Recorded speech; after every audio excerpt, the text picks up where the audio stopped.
Good morning and welcome to my 45th birthday speech. Today is my 45th birthday. I am 45 years old and I'm happy to be alive, and so I wanted to share this moment with you. And I hope you're feeling happy to be alive too. So let's see, it's, I don't know, 6:38 a.m. on my birthday. That's a nice start. I've already made my tea. And I actually made a list of some things that I wanted to say.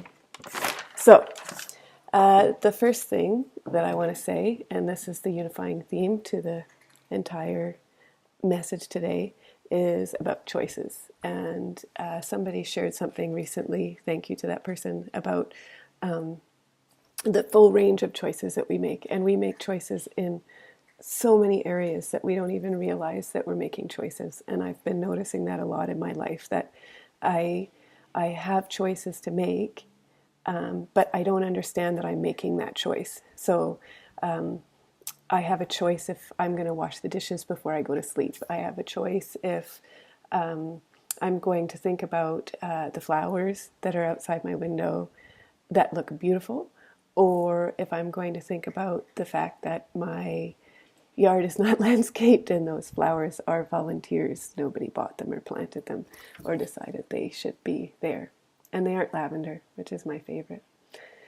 So I get to choose. We get to choose all day long. We get to choose from the moment we wake up. I mean, maybe some of us could even choose in our sleep. I don't know. But certainly our choices will impact our sleep. And our choices impact us on and on and on. So over the past 5 or 6 years, I've been making some pretty strong choices for myself. And I find that the effects of those choices are cumulative. The effects keep getting bigger. And when we make a small good choice, the effects of that small good choice ripple and ripple and ripple, and the ripples get bigger. And when we make bad choices, which we do, I do, the effects of those choices also ripple and get bigger. And so we have all this power. We are so powerful in our lives. Every day we've got this great, amazing power.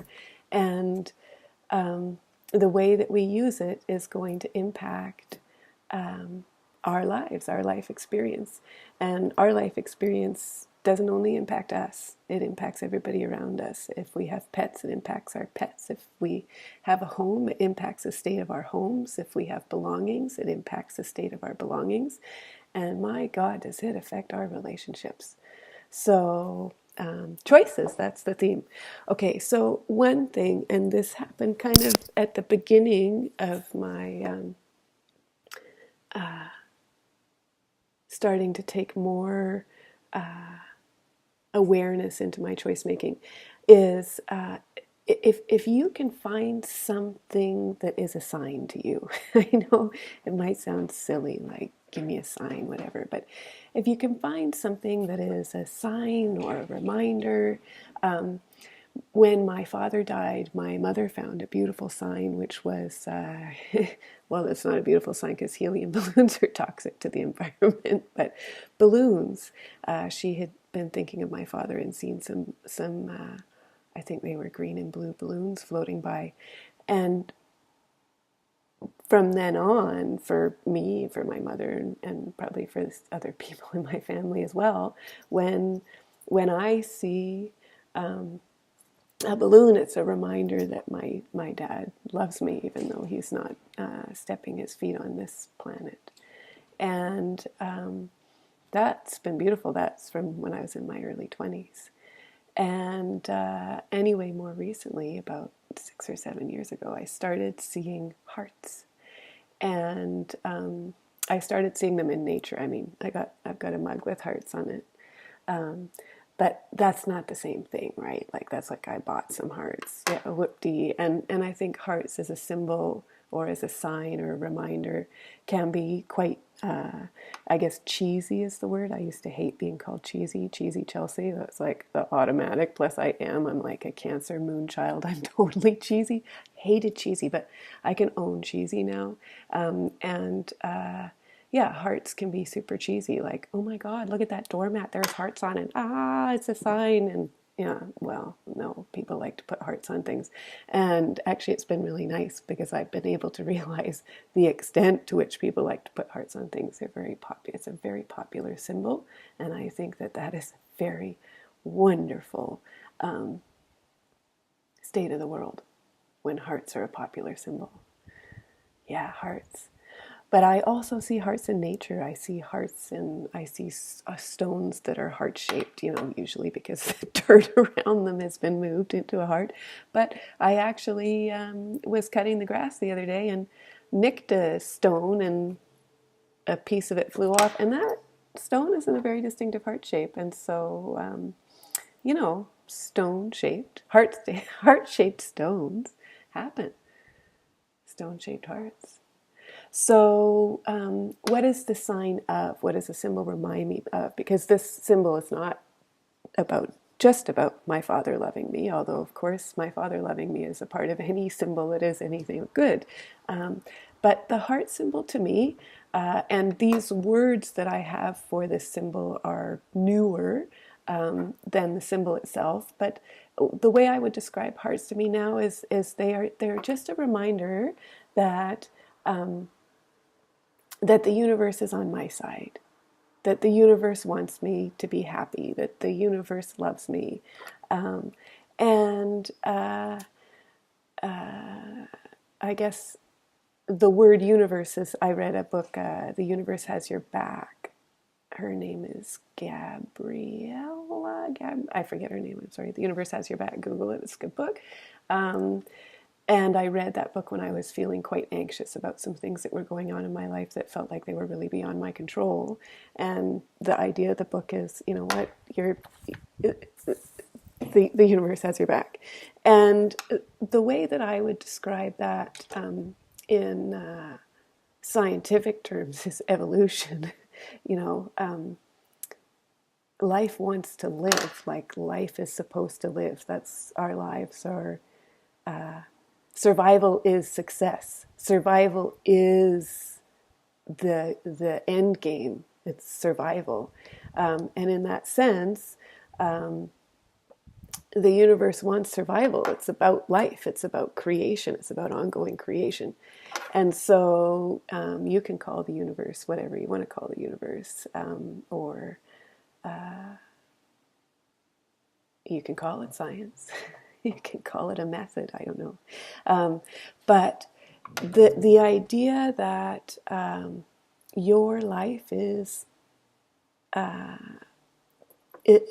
wanted to be, not just you want to live, which actually I think for many of us, we don't want to be life. And I'll talk about that later. But find a symbol. Just find a symbol that reminds you that your life is what is supposed to happen, that your life is supported, that your life is desired, that your life is loved, and that your life should happen. I guess that's how I'll say it. Okay. So that's a starting point. And having a symbol that's a reminder can be a huge help, because when you have a symbol that's a reminder, it's gonna hit you up in times when you weren't expecting it to hit you up. And more often it'll hit you up when you were expecting it to hit you up, because I think we see things that we're ready to see. And I notice that I see my heart symbols all the time, like all the time. Oh my God, all the time. They're everywhere. I'm like, it's another heart. Okay. But when I'm having a hard time, or I'm depressed, or, I don't really believe that the universe wants me. No, it doesn't. at those times, it's less likely for me to see those hearts. And so they won't, you won't always be able to see them, but when you do see them, sometimes they're going to come out at you, and no matter how dark the cloud is over your head, that thing is just going to be like, hello, you know, I'm here, remember this, and then you'll get to remember. You'll get to have a reminder, and that might help you kind of look at that cloud and say, I'm choosing you, and I'm going to choose to let you go soon. Maybe not now, maybe not today, but I'm going to choose to let you go soon. And this life, my life, is supported.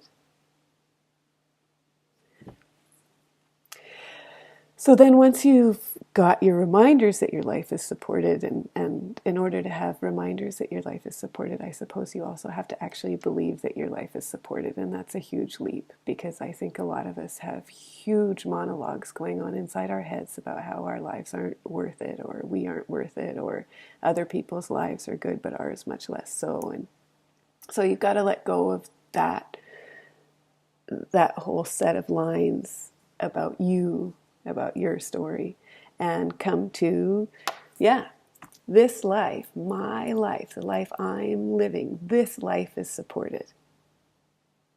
Hell yeah. Heaven yeah. This life is supported. And so then, once you know your life is supported, or you can just believe it, just try it on like a hat. Just say, okay, my life is supported hat. Okay, here we go. I'm in my life. My life is supported hat on.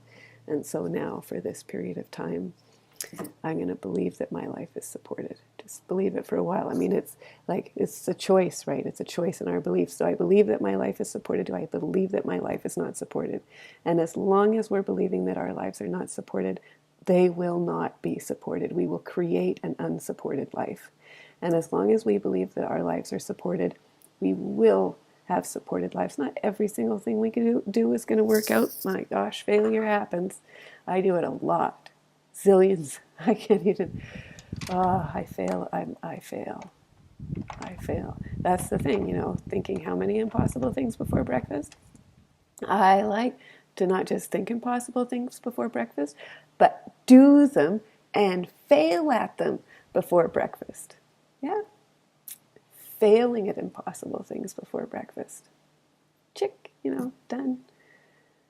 So, believing that our lives are supported, and then you got to decide, well, what is this life? What am I? What is my life? And what is my happiness? Because happiness is what heals us. I mean, happiness is what pulls your shoulders back. Happiness is what lifts your chest up and makes you believe and allows you to try things. So if we believe that our lives are supported, then we've got to do this work, right, too, because it's not like, oh yeah, my life is supported, so go ahead, universe, I'll be here, bring it. That's not how it's going to work. We have to.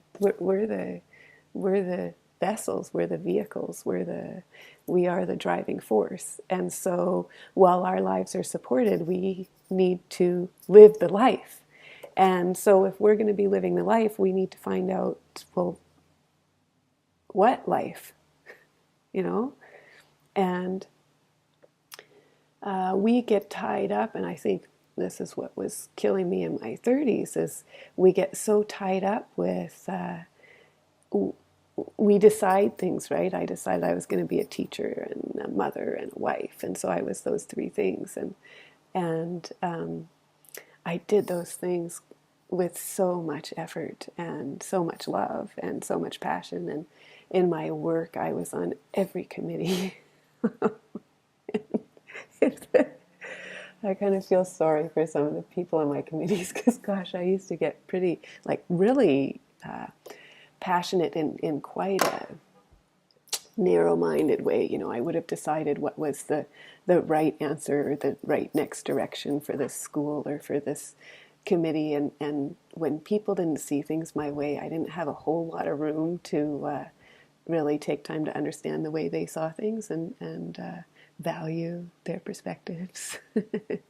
I was actually concerned that they had a different perspective and quite urgently trying to change their perspective to mine, which was, of course, quite unhelpful to others. But I was working really hard and really passionately, and I did get a lot of really good things done, and I was on some great teams, and I worked long hours, and I also, I put a lot of energy into my parenting, and I had many wonderful experiences with my children as well. So I was doing those things, and wonderful experiences with my husband too, and as a family.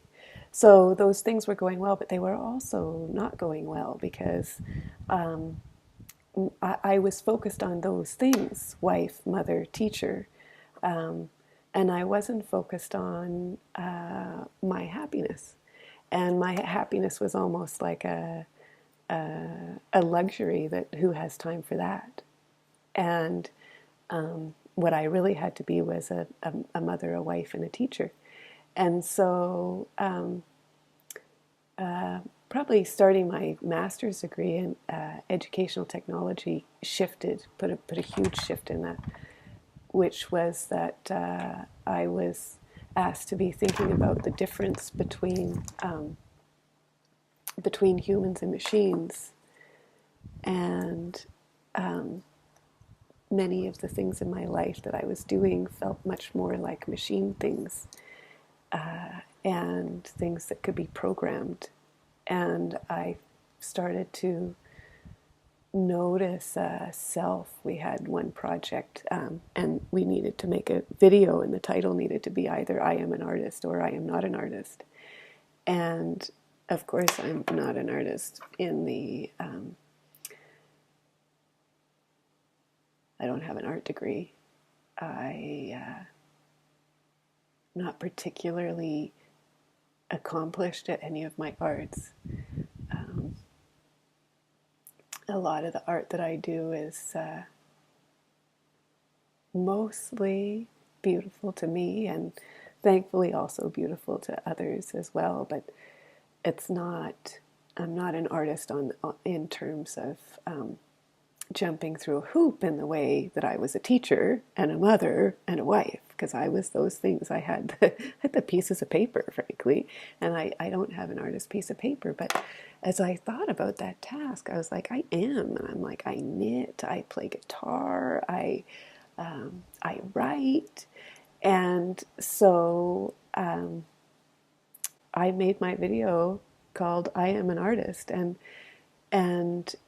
I think that was part of what helped me to start to notice, wait a second, what's actually making me happy here? What's my happiness? What does happiness feel like?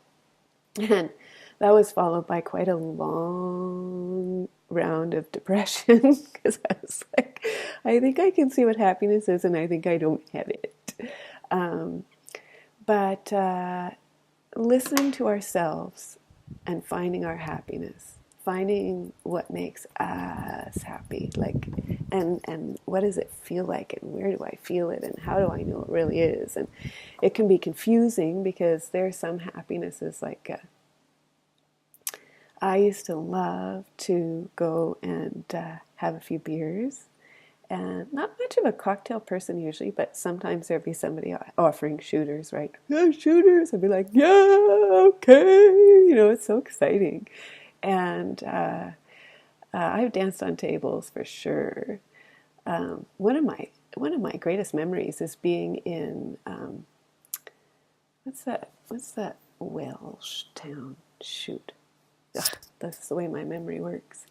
Some town in Wales. Everybody goes there to party. We'd gone for a rugby trip there, and I was with a rugby team that I liked, an English rugby team when I was living in England, and we went, and Camberley was our team. And so we went there, and oh gosh, it was so fun. The rugby was fun, but boy, the party in that town, like everybody was so happy and partying. It was so great. And there was bars and music everywhere, and the women on my team were being just as crazy as me, and it was just absolutely lovely. And we were in this one bar, and it was more of a quiet bar, and it was kind of lit, unlike some of the others where it wasn't lit and didn't know who you were dancing with.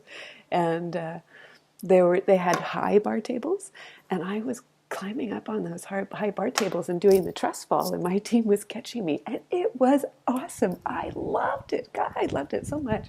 And at one point, I could see the bouncer across the room, and I knew that he was going to come and get me and tell me I couldn't fall off the table anymore. So like, I was like, just one more. And I did my last trust fall, and it caught me. It was a good team. It was a great team of women, and that was a really fun night. And I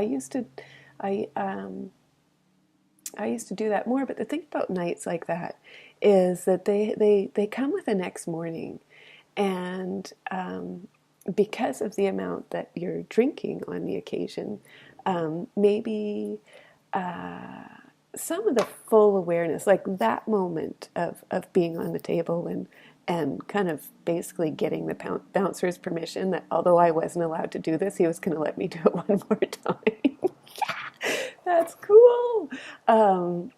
But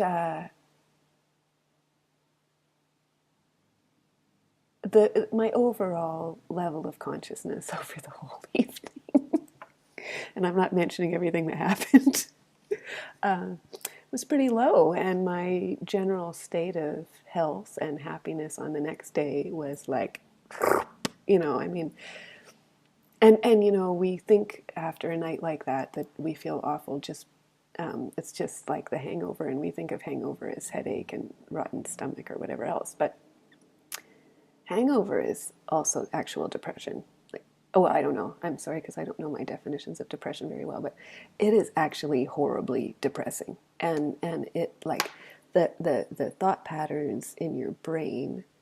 Well, sometimes you wake up still quite high, but eventually it comes, and you're in just such a hopeless, such a negative state of mind.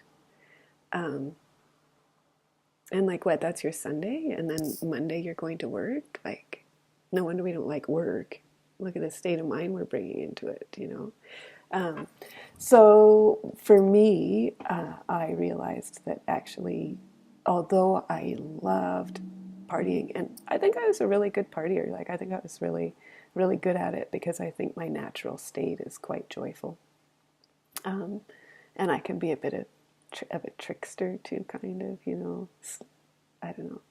So, but I realized that although those experiences felt quite happy to me, that they were not actually a part of my happiness package. And so I actually stopped drinking. I guess it's a year and can't only be a year and a half. It feels like 10 years. It feels like drinking was another reality. And I quit some other things too. I quit coffee. I drink tea, and I have caffeine in my tea, but it doesn't have the same effect. It's not the same for me. I'm not saying I know coffee people. You can keep having your coffee. And I really respect the effort that you put into making sure that it's just the way you like it, because I think that's it, right? Find your happiness. Find the way you like things. And if you like drinking, drink. And if you like, well, I was talking about alcohol when I said that. And if you like drinking coffee, drink coffee. And I quit dating because I'm single. I've been single for this whole time too, because I left my husband after, I think it was 7 years ago. And I'm still a mother, and I'm still a teacher, but I'm not a wife anymore. And so I'm single. So then I would try dating. Oh gosh, I don't recommend it. It's so awful. It's so terrible. There's so many people who are well, frankly, sadly, there are a lot of people for whom sex is the objective. And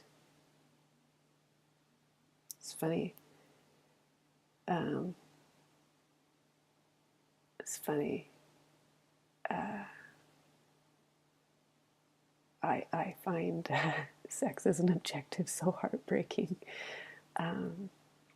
And they won't tell you that.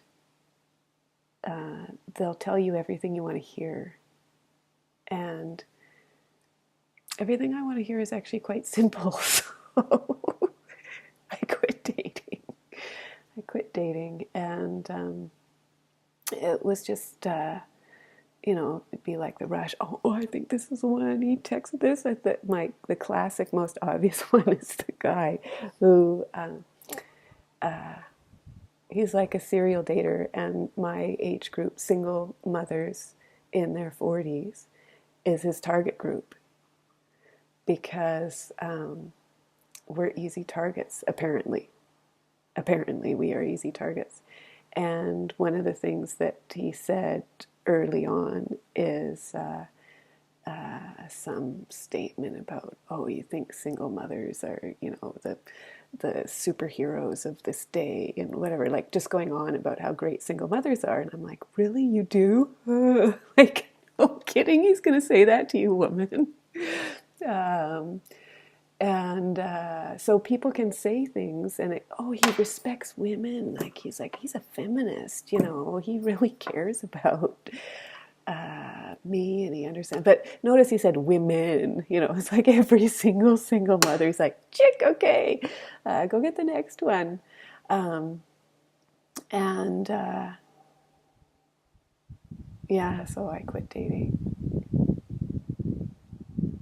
I would like a partner, though. I think that would be nice. That's okay. I don't think it's, I was going to say, I don't think it's a partner that would make me happy, but I am already happy, I guess. I don't guess I am already happy. I am already happy. Like, here, have some of my joy because I have extras. Here's some more. Here's another little bit, you know. But anyway, finding your happiness. So some of it is about stopping things, stopping to do things that seem like they're helping you in the moment.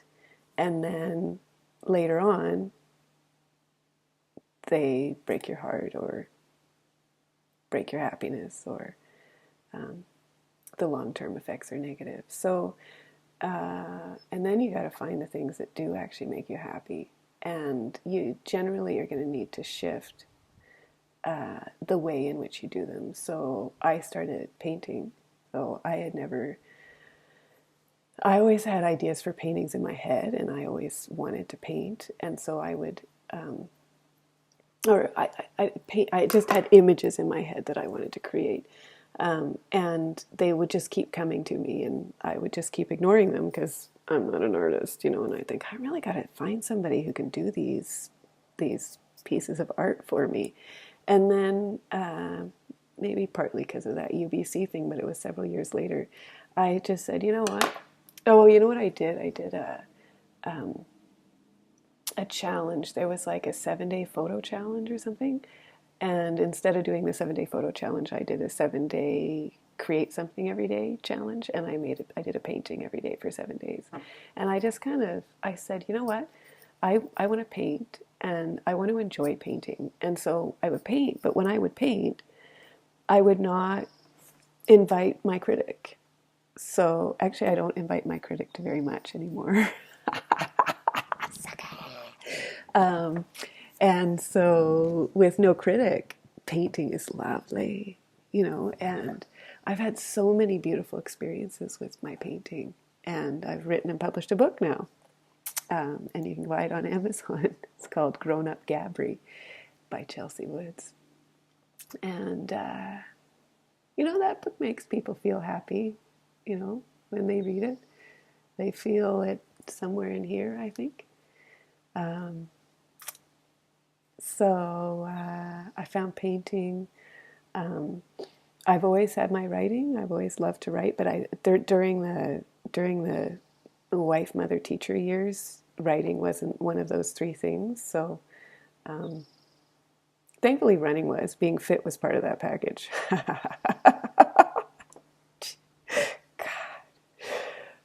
But I guess that's a good thing because being fit it really does help your state of mind, not just your state of body. But painting, writing, painting, these weren't a part of it. You don't have time for that. Yeah. Well, I started making time for writing, and so I write every day. And I write for myself, but then I'm writing for myself, and next thing I know, I've written something that I want to share with others, and so I share that. And I do share my stuff. And some people aren't comfortable sharing their stuff. I share my stuff. Look at this stuff. How long have I been talking for? 30 minutes. I'm only on the second point of like 7. Yeah, finding the things that you like to do, but you've got to make a little bit of shift in the way that you do them, because if you stick to the old mindset, you won't be able to paint, because the whole time you're painting, you're going to be telling yourself what a stupid painter you are, and how could you even think you could do this, and there are already other people who are painters, and you're not one of them, so, why don't you go do some sit-ups and drink a latte? So, yeah, find the things that give you joy and do them joyfully, which unifying theme being choice making, choose to believe that the universe supports you, choose to support yourself in your passions. So, find your passion, and I don't think that's going to make you a flake if you find your passion. You find your passion and you pursue your passion. No matter how crappy at it you are, you keep doing it. I have a growth mindset, but sometimes I wonder, I don't really feel like I'm getting better at painting. I really don't. And I'm not a good painter. I don't have shading and I wouldn't pass the painting test. I would fail it miserably. But I love painting. And I can communicate my ideas in my painting. And I can illustrate my own books. So I'm not going to tell you that if you follow your passion, you're going to become the greatest painter or an accomplished painter or whatever it is. But I am going to tell you that if you pursue your passion, you're going to be living a passionate life. And I think you're pretty guaranteed that some good things are going to come from that. Not money, necessarily. My book doesn't make me any money. I've spent way more on buying my book for friends than I've earned from my book. But there's joy. And joy is worth more than money. I can tell you that for sure. Tell you that for really sure. I'll tell you why I can tell you that. I spent the last 4 years working in Cambodia at a private school, and the school had a high tuition, and the students were very wealthy. And I used to ride my bike to school, and I rode my bike to school along the streets of the very poor. And I rode slowly. I have a little upright, somebody once called it a Mary Poppins bike, and hey, I can't wait till that movie comes out. And I was there with the people, and I had a helmet on, but my face is there. I'm not wearing sunglasses. I used to sometimes wear sunglasses, but I hate it because when you don't have eye contact with people, you're smiling, but they don't know you're smiling at them because they can't see where your eyes are looking. So I didn't tend to wear sunglasses. And I used to, sometimes I would whistle on my way to work because I was whistling something. And I would have problems because I wanted to smile at people, but I was whistling And so it was all this like I'd have to stop whistling to smile, and or I'd already be smiling, and then I wanted to smile at somebody. I was already smiling, so I'm like, "Are you even smiling?" Or like to try to give them the smile. And it was beautiful. I loved that ride to school, and people just seemed so genuine, and they were just right there. You see them, they see you. You smile at each other, and you've got this beautiful connection. It's not about anything. It's not about give me a quarter. It's not about do you want to buy some pineapple. It's about hey, look, look, we're alive. Good gosh, look at this. Look at that car honking at the other car, and look at that pile of garbage over there, and look at those kids with their backpacks climbing onto the school bus. And it was beautiful. And then the closer I got to school, the traffic changed, and naked kids. They're changing them. They're putting them in diapers so that they don't, because poop is dirty. But naked kids, and less garbage from diapers, and just going around. Or they'll have a shirt on but no bottoms because they're not. They're still making messes, I guess, pee and poo, and kids just sitting in the dirt playing. They're just playing, and then the closer you get to the school, suddenly you're in these cars. I don't even know how much they cost, those cars, but the windows are up and the AC is on, and you can see the kid in the back on their phone, probably messaging the kid that they're going to go hang out with when they get to school, and worried that they don't want to get there first and have to stand alone, or checking what homework they didn't do or whatever it's going to be. But those kids were stressed out.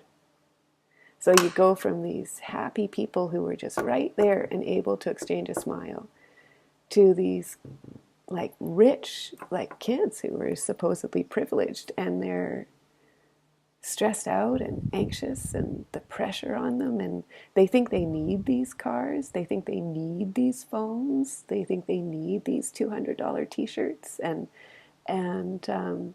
they don't need them. I tell you, because I know those kids, and they're wonderful. They're wonderful without any of their trappings, and they're trapped. They're trapped, and they need social acceptance to be successful, right? Because you open a business and everybody hates you. Well, actually, it turns out you can be a complete slimeball, open a business, and everyone will still buy your stuff. But they don't know that yet, and they still think they have to please everybody. And that they have to be popular and well-liked in order to be able to be a successful person. And they think that a successful person is a rich person, so they can buy their phones and their cars and their 5-star hotel rooms. And so money's not going to buy you happiness. I'll tell you, those kids were not happier than the kids on the street. And if I were, a little soul, an infinite soul, looking at a life to be born into, I used to just think about it. I think I'd rather, not have health care, be hungry sometime, or I don't know how often they're hungry. I don't know exactly what the state is, but boy, the lives of the kids that were living in poverty looked so much more beautiful than the lives of the kids locked in their air-conditioned, windowed, rolled-up cars. So find what actually makes you happy. Like, it's not the car, it's not the phone.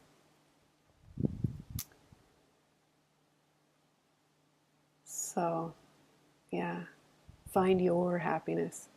And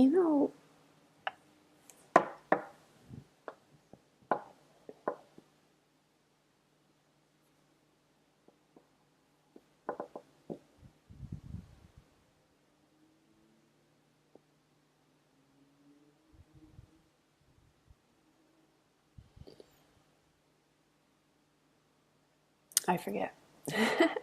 Find your happiness. Like, okay, I do, I remember. So find your happiness. So most of the really important decisions that I've made in my life, I've made against the advice of the people around me.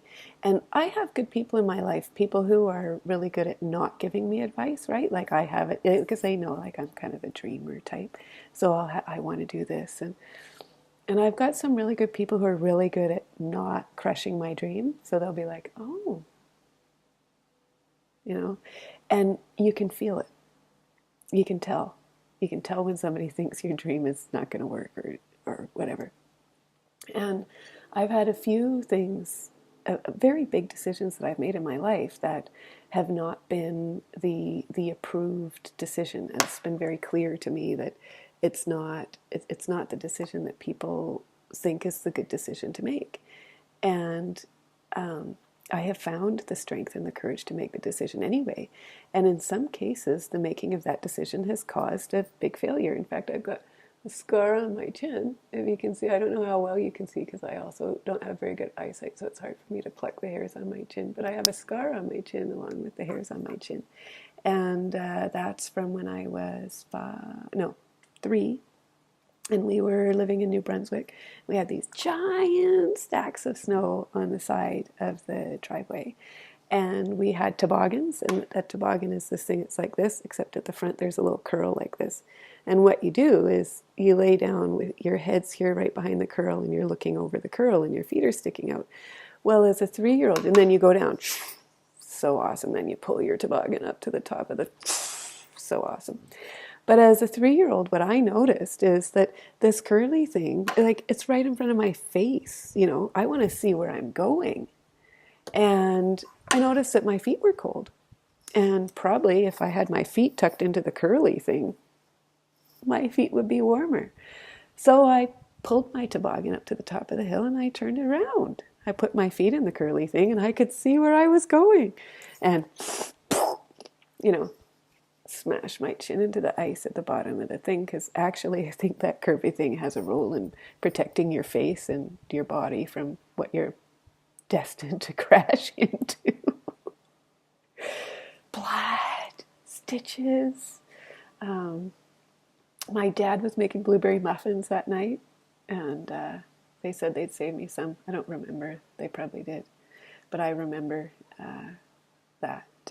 I remember my thinking, and I remember knowing that I was going against the grain. I was doing something different. I was the youngest of 3 too, so my older brother and sister, I was like, haha, finally, I know something you guys don't know, and I was wrong. I was wrong. And yet, I wouldn't change that. And so, there have been many decisions I've made that they've gone against the grain, or they've been things that I could tell people like, I don't think you should do that.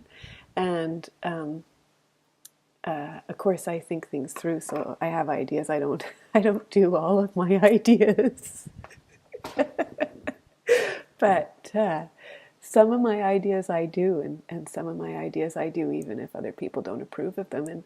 And what I would say about that is that my happiness is unique, and so is yours, like our fingerprints. And what makes other people happy isn't necessarily going to make me happy. Like it turns out I don't mind pooping in an outhouse. And so I have an outhouse and I poop in it. And for some people that would be a happiness inhibitor. And for me, it's a joy creator. I'm like, yeah, I'm pooping in my outhouse. Feel so free and strong and untethered. So you got to find your own happiness. Nobody can tell you what your happiness is. You got to find yours. And that's going to mean that the people that you love and respect in your life are going to be giving you vibes, because if they're real good, they won't tell you directly that you shouldn't do that or that's a dumb idea. But they can't help their vibes. They're going to be giving you the, yeah, it's a really bad idea vibe. Or sometimes also really good friends, to those of you who tell me about my bad ideas. Also really good friends might tell you, that's a bad idea. and listen to them, and in what way is it a bad idea, and find out, and they'll probably make some good points. You can write them down, and then think it through some more, and then eventually, you just make your decision and do the thing, and decide for yourself and try it. And then as you're trying it, be like,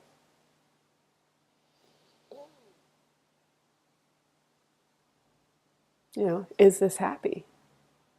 Ask yourself. And then ask yourself again later too. Because sometimes it's happy right now, but later it's so, so sad. And those things, maybe they're not happy. So maybe you need to say, okay, I'm not going to do that one,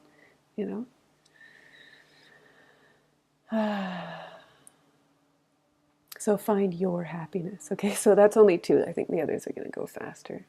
All right, so it's all about choices. Find yourself a sign to remind you that the universe supports your life. Find your happiness, not somebody else's. Okay. All right. I put in tidy up. Let me cross that out, but I will say I read The Life-Changing Magic of Tidying Up by somebody. Google it, and loved it. And I feel so much better. I never used to tidy up, ever. And I used to be like, why make my bed? I'm going to get it messy again tonight. But I love making my bed. I make it right. What I do, I'm in bed, right? I wake up and I decide I'm going to get up.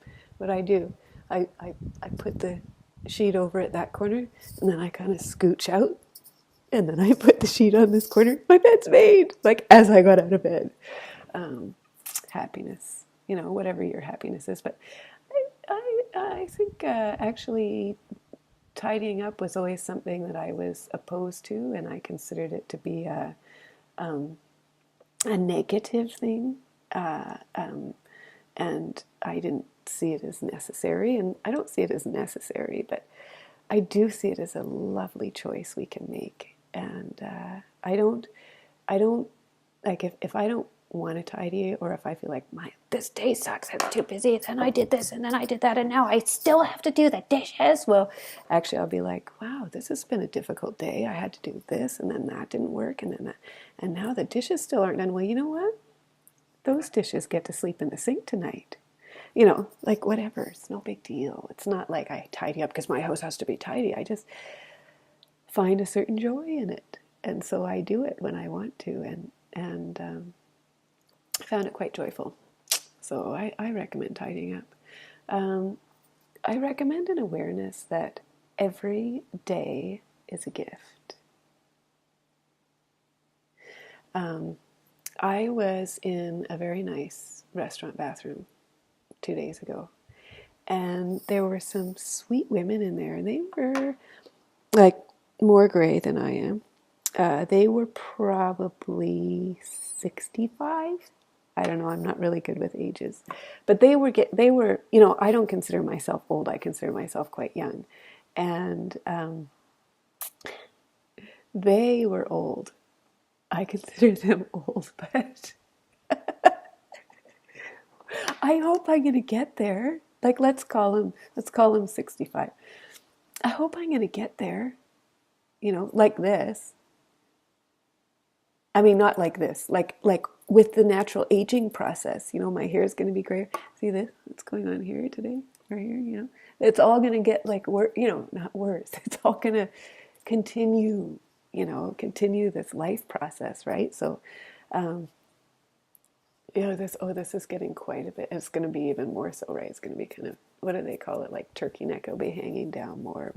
My hair will be not just grayer, but also not quite so soft and flowy. It'll be more, I think it gets more kind of stiff and strawy. I don't know. The age is coming, right? The age is going to come. And I guess, if you idealize like 18, then I guess I look really old, right? And there's all these inappropriate things about me that should really be changed. But the women, they were tidy, and they had nice fashion. I liked their fashion. I think one of them was wearing like a white and blue horizontal striped shirt. They looked cute, right? White pants with a cute little bag, And one of the women she's in the mirror. She's like, I look so old, and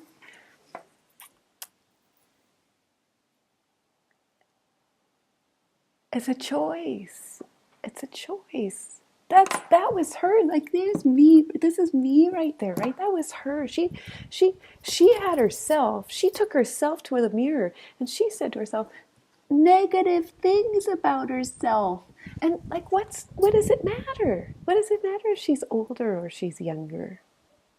She is that old. That's how old she is, and that's how old she looks.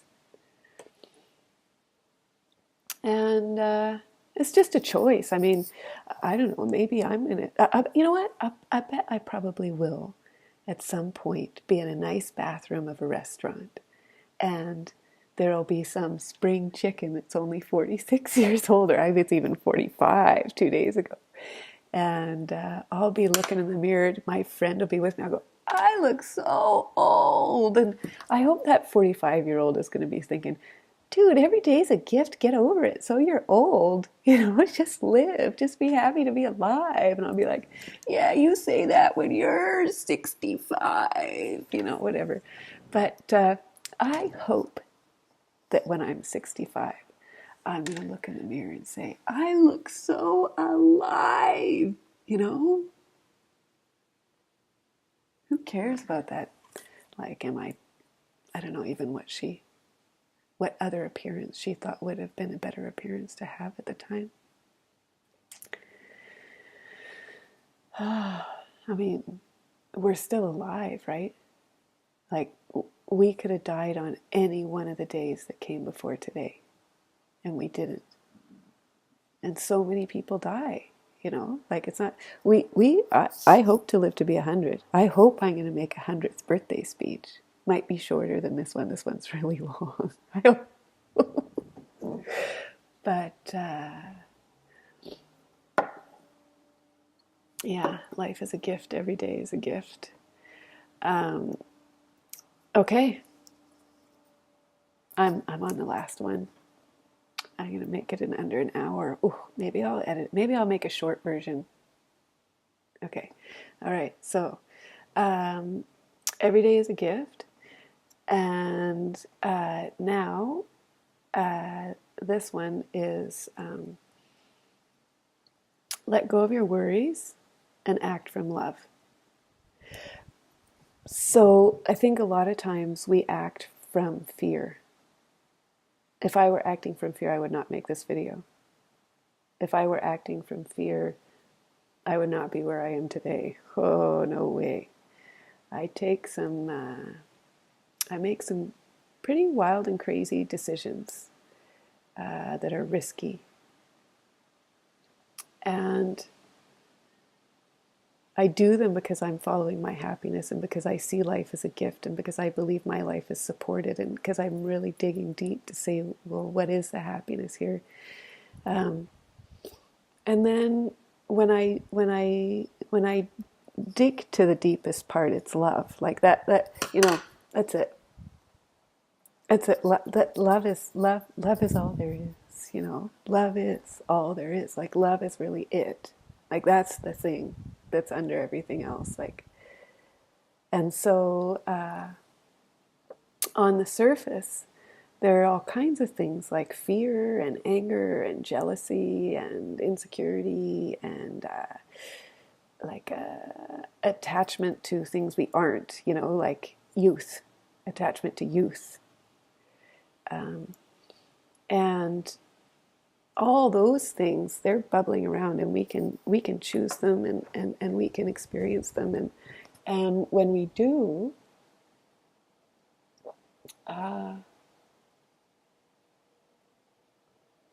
it's